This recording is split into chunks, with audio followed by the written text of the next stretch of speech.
Look at that sunrise out of Keeneland. We're in much better shape today compared to yesterday. And yeah, we did see some storms last night, but the majority of the nastiest stuff was up across Ohio and Indiana, where they had numerous reports of some wind damage and as well a couple of tornadoes. There's the tail end of the showers as they exited early this morning. So high pressures ridging in from out west.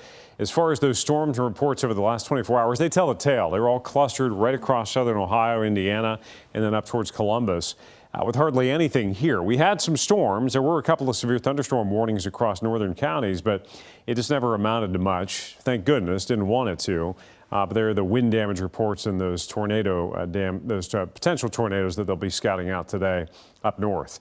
Rainfall was variable. Some folks got hit hard. Some folks didn't see much rain at all. 0.6 of an inch in Jackson, 0.2 of an inch in Owenton via the Kentucky Mesonet. If we look at the report out of Bluegrass Airport, though, 0.3 of an inch out there. So, yeah, hit or miss rain, and we've got a better chance actually for more widespread soaking rain, unfortunately, just as we get into the weekend. The good news, we're not talking about a severe storm chance, but watch what happens after our ridge comes through and gives us our brief break today. There's a wave of low pressure, likely some severe storms diving across the deep south into Friday.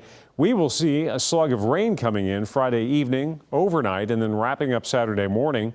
Could be a pretty good soaking for us. And yeah, there will be a chance for isolated thunder showers, but the severe threat is going to stay suppressed far south with that storm track there. So it's going to be more nuisance weather, wet weather for the weekend as opposed to anything else. High pressure ridging in will clear things up by the end of the weekend. Rainfall will likely be more widespread and could be heavier than what we saw last night, talking anywhere from 0.5 inch to over an inch or even higher amounts in some locations, and a lot of it overnight into Saturday morning, Friday night into Saturday morning. Another band of heavy rain dropping south with that severe storm threat along that low. Pollen type, still grass at the top end of the list. We're talking medium to medium low levels. The rain helps tamp it down, and we'll certainly see that. So Saturday could be a really good day with that rain we're going to see overnight. It's 61 degrees now. You've got this trough dug in across Canada. There's that little ripple, that kink that'll bring us the showers into Friday. But look at the heat building back to the west. This is the upper level wind flow. It shows this big, broad upper level ridge building in from Texas and then expanding across the deep south into the Ohio Valley.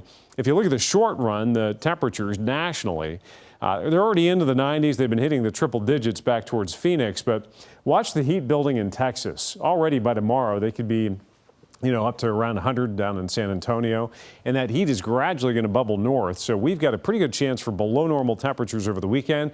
And then next week, that heat starts to build east, and we could see our first extended hot stretch, summer-like weather there, with highs getting up to and then over that 90-degree mark. We have hit 89 degrees 3 times this year, and it was late May, early June when we did it.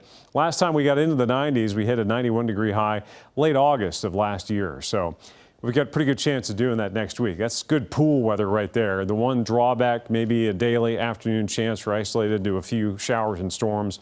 We'll have to wait and see how that plays out next week.